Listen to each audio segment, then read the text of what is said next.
Students, मैं class 10th का NCERT chapter 1 जो कि रियल नंबर है उसको मैं एक्सप्लेन करने जा रहा हूं। और सबसे पहले हम लोग देखेंगे थ्योरम 1.1। तो थ्योरम जो 1.1 है उसे हम यूक्लिड्स डिवीजन लेमा कहते हैं। क्लियर? थ्योरम 1.1 को हम लोग यूक्लिड्स डिवीजन लेमा कहते हैं। आइए देखते हैं कि यूक्लिड्स डिवीजन लेमा क्या होता है। तो यहाँ पे स्टेटमेंट है कि given positive integers a and b there exist unique integers q and r satisfying a is equal to bq plus r where r is greater and equal than 0 but less than b। यानी कि इस statement का मतलब यह हुआ कि कोई positive integer a और b है। a और b दो पॉजिटिव इंटीजर है और दो और इंटीजर्स हैं q एंड r, और ये a, b, q और r एक रिलेशन को बना रहे हैं। वो जो रिलेशन है हमारा a is equal to B Q plus R, और जो r की कंडीशन है कि r हमेशा या तो 0 के इक्वल होगा या 0 से ग्रेटर होगा लेकिन लेस देन b होगा। अब इस पूरे थ्योरम का मतलब क्या हुआ, देखिए इसको सिंपल लैंग्वेज में हम लोग समझेंगे। तो पूरे थ्योरम का मतलब हुआ करें कि simply it says any positive integer a can be divided by another positive integer b in such a way that it leaves a remainder r that is smaller than b। यानी आप लोगों ने छोटे क्लास में पढ़ा होगा कि जब कोई पॉजिटिव इंटीजर a में दूसरे पॉजिटिव इंटीजर b से डिवाइड किया जाए, जब कोई पॉजिटिव इंटीजर a में कोई दूसरे पॉजिटिव इंटीजर b से डिवाइड किया जाए और हमारा कोसेंट q है, रिमाइंडर r आता है, तो इसका एक रिलेशन हम लोग जानते हैं।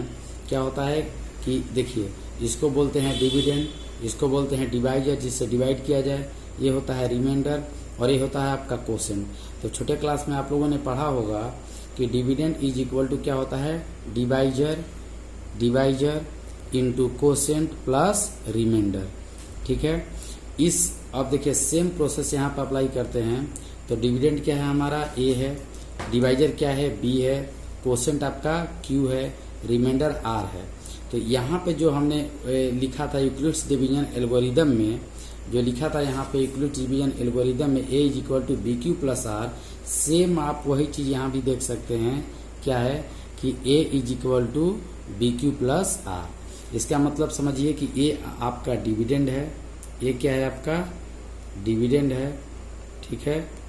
और इसके बाद आपका b डिवाइजर है, डिवाइजर। q क्या है आपका, q आपका कोसेंट है, q आपका कोसेंट है, और r क्या है आपका रिमाइंडर है, ठीक है। और यहाँ पे जो रिमाइंडर के संदर्भ में जो कंडीशन गिवन है कि remainder will be greater and equal than 0 but less than b, यानी r की वैल्यू या तो 0 के इक्वल होगा या तो 0 से ग्रेटर होगा, लेकिन b यानी डिवाइजर से हमेशा छोटा होगा। अब आइए हम लोग देखते हैं कि एक्चुअल में यूक्लिड डिवीजन एल्गोरिदम का यूज क्या है, हम लोग इसका कहाँ यूज करते हैं।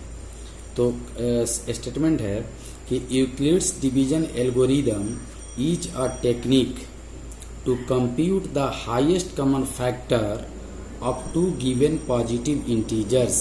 यानी यूक्लिड्स डिवीजन एल्गोरिदम एक टेक्निक होता है जिसके माध्यम से हम लोग क्या करते हैं, किसी भी दो पॉजिटिव इंटीजर्स का एचसीएफ फाइंड करते हैं। यानी यूक्लिड्स डिवीजन एल्गोरिदम का यूज हम लोग कोई भी पॉजिटिव इंटीजर्स का एचसीएफ फाइंड करने के लिए करते हैं। अब इसमें जो वर्ड है एल्गोरिदम, इसको हम लोग समझते हैं कि आखिर एक्चुअल में एल्गोरिदम क्या है। Which is called algorithm, what is the meaning of algorithm. Through this statement you can understand N algorithm is a series of well defined steps which gives a procedure for solving a type of problem. यानी कि algorithm एक well defined steps का ऐसा series है जिसमें आप लोग mathematical problem को सॉल्व करने के लिए एक प्रोसीजर को फॉलो करते हैं। जैसे हम एक छोटा सा एग्जांपल ले सकते हैं, जैसे सिंप्लीफिकेशन का क्वेश्चन सॉल्व करते हैं तो उसकी एक प्रोसीजर है, वेल डिफाइंड स्टेप्स है। कि अगर ब्रैकेट होगा तो पहले हम लोग क्या करेंगे, स्मॉल ब्रैकेट को सॉल्व करेंगे, इसके बाद करली ब्रैकेट को, इसके बाद आपको स्क्वायर ब्रैकेट सॉल्व करते हैं। अगर आप लोग मैथमेटिकल ऑपरेशन की बात करेंगे तो सबसे पहले हम ऑफ का कैलकुलेशन करते हैं, यदि ऑफ होगा तो। इसके बाद हम लोग क्या करते हैं, division, after that multiplication, after that सब एडिशन, और एट लास्ट हम लोग क्या करते हैं, सब्ट्रैक्शन का यूज करते हैं। तो एल्गोरिदम क्या होता है कि वेल डिफाइंड स्टेप्स का एक आपका सीरीज होता है, जिसमें हम लोग मैथमेटिकल प्रॉब्लम को सॉल्व करने के लिए एक सिस्टमैटिक वे का यूज करते हैं। अब ये जो वर्ड है एल्गोरिदम, इसके बारे में है कि the word algorithm come from the name Persian mathematician al Khwarizmi, यानी कि ये जो एल्गोरिदम आप नाम देख रहे हैं, यह एल्गोरिदम नेम आया है 9th सेंचुरी, 9वीं शताब्दी, यानी कि 9th सेंचुरी के जो पारस के पर्शियन मैथमेटिशियन थे अल ख्वारिज़मी, इन्हीं के नाम पर एल्गोरिदम वर्ड आया था। क्लियर। अब हम लोग डिफाइन करेंगे लेमा के। लेमा क्या है, व्हाट इज लेमा? तो lemma is a proven statement used for proving another statement. Lemma एक प्रूवन स्टेटमेंट है, मीन्स ऑलरेडी प्रूव्ड स्टेटमेंट है, और इसका यूज हम लोग किसी दूसरे स्टेटमेंट को प्रूफ करने के लिए करते हैं। जैसे आप लोगों ने 9th क्लास में पढ़ा था पोस्टुलेट्स, ठीक है, और यूक्लिड्स का पोस्टुलेट्स और यूक्लिड्स का एक्जियोम पढ़ा था, ठीक है। ये भी क्या है, ये भी एक तो पोस्टुलेट्स एक्जियोम लोगों के द्वारा मान लिया गया है और इसे प्रूफ करने की आवश्यकता नहीं है। जैसे लोगों ने जिस चीज को एक ट्रेडिशन हो गया, इसको मान लिया, सत्य, लोगों के द्वारा सत्य माना गया है। पोस्टुलेट्स क्या है कि ये भी एक प्रूवन स्टेटमेंट होता है, जिसका यूज हम लोग दूसरे, यानी कि आप थ्योरम को प्रूफ करने के लिए हम लोग पोस्टुलेट्स या एक्सियोम का यूज करते हैं।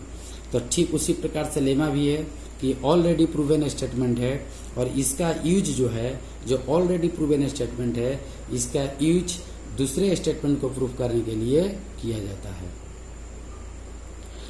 अब हम लोग रियल नंबर के जो कुछ इम्पोर्टेंट पॉइंट था, जैसे हम लोगों ने एल्गोरिदम को समझा, हम लोगों ने लेमा को समझा, यूक्लिड डिवीजन एल्गोरिदम क्या होता है इसको समझा, और इसके बाद हम लोग एग्जाम्पल नंबर 2 को सॉल्व करेंगे कि एग्जाम्पल नंबर 2 हमें क्या बोल रहा है।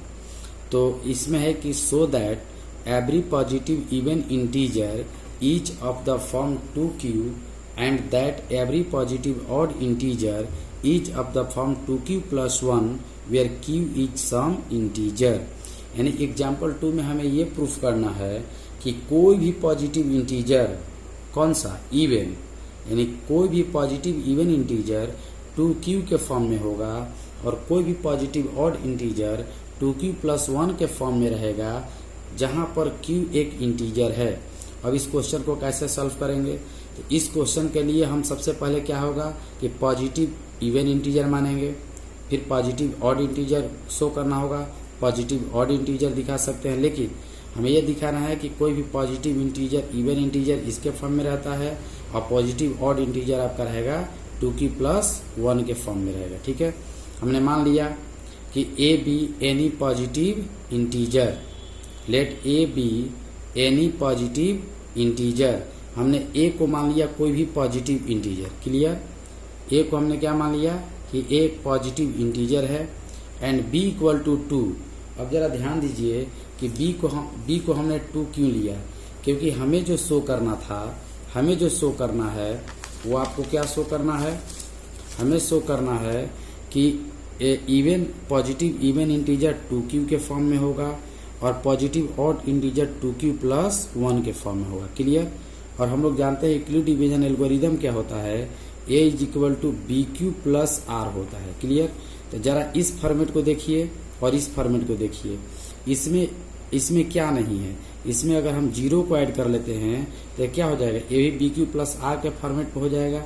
तो यहाँ पे ये देखना है कि ये तो डिविडेंड होता है, हम पहले ही बता चुके हैं आपको, B डिवाइजर होता है, Q कोसेंट होता है, और R रिमाइंडर होता है। जरा इस पैटर्न की कंपेयर हम इसके साथ करेंगे तो हमें पता चल जाएगा कि कौन सा डिविडेंड है, कौन सा डिवाइजर है और कौन सा आपका कोसेंट और रिमाइंडर है। तो आप देख सकते हैं कि b क्या है, b की वैल्यू आपका 2 है, इसका मतलब कि डिवाइजर हमारा 2 है। q एजिटिव हो गया, कोसेंट कोसेंट, रिमाइंडर r है, रिमाइंडर यहाँ पे क्या है 0 है। अब इसको जरा कंपेयर कीजिए आप, तब b की वैल्यू 2 हो जाएगा, ठीक है। q आपका एजिटिव होगा और r के जगह पे क्या हो गया 1 हो गया। तो इस प्रकार कभी भी आप b की जो वैल्यू लेंगे तो जो भी इस यहाँ पे न्यूमेरिकल वैल्यू गिवन रहेगा, यानी यहाँ पे q की कोफिशिएंट क्या है 2 है, यहाँ पे भी देखिए 2 है, तो जो भी जिस वेरिएबल की जो कोफिशिएंट दिया रहेगा वही b की वैल्यू होगा। क्लियर।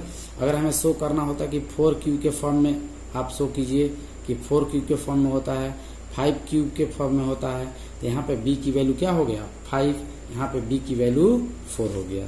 तो मैंने मान लिया है कि a b पॉजिटिव इंटीजर है। अगर a पॉजिटिव इंटीजर है तो b इक्वल टू क्या होगा 2 होगा। क्लियर। b इक्वल टू हमारा 2 होगा। अब देखिए देखेंगे now applying Euclid's division algorithm. अब हम लोग यूक्लिड्स डिवीजन एल्गोरिदम का यूज कर रहे हैं। तो a इक्वल टू क्या है bq plus r, a is equal to क्या है आपका bq प्लस r, ठीक है। Where r is greater and equal than 0 but less than b, ठीक है। Therefore all possible values of r। अब इतना करने के बाद यानी कि यूक्लिड्स डिवीजन एल्गोरिदम को अप्लाई करने के बाद r की जो भी पॉसिबल वैल्यू हो सकती है उसको हम लिखेंगे। जैसे मैंने लिखा है कि all possible value of r, तो आप जानते हैं कि r की एक कंडीशन है कि r या तो यानी r मीन्स रिमाइंडर या तो 0 हो सकता है, 0 से ग्रेटर हो सकता है, लेकिन हर कंडीशन में b से छोटा होगा। आप देख लीजिए r की वैल्यू 0, 1, 2 नहीं ले सकते हैं क्योंकि 2 डिवाइजर है और b की वैल्यू हमेशा 2 से छोटा ही होना चाहिए। r की टोटल पॉसिबल वैल्यू हमने 0 और 1 के ले लिया। यहाँ पे अब क्या करेंगे, इसी r की वैल्यू को हम पुट करेंगे, इस फॉर्मेट पे पुट करेंगे, ठीक है। तो हमने लिखा कि if r equal to 0 then, अगर r की वैल्यू 0 होगा तब क्या होगा, तो हम a इक्वल टू लेंगे, a इज इक्वल टू हमने b की वैल्यू क्या माना था 2, q एजिटिव रहेगा, r इक्वल टू 0। अब आप बताइए कि 2q प्लस 0 में ऐड करेंगे तो क्या होगा, 2q प्लस 0 ऐड करेंगे तो हमारा 2q आएगा और 2q हमें शो ही करना था जो कि एक इवन नंबर है। अब क्या करेंगे, r की वैल्यू 1 लेंगे, तो r की वैल्यू 1 लेंगे तो हमारा क्या हो जाएगा a is equal to 2q plus 1, क्योंकि b की वैल्यू हमने 2 माना था, q एजिटिव होगा, r रिमाइंडर हमको r पुट करना है, हमने r put equal to 1 put कर दिया जो कि एक ऑड नंबर है। Therefore we can say every positive even integer each of the form 2q। हम यहाँ पे हम लोगों ने दिखा दिया है कि कोई भी पॉजिटिव इवन इंटीजर 2q के फॉर्म में होगा और कोई भी positive odd integer 2q plus 1 के फॉर्म में होगा, where q is some integer और हेंस प्रूव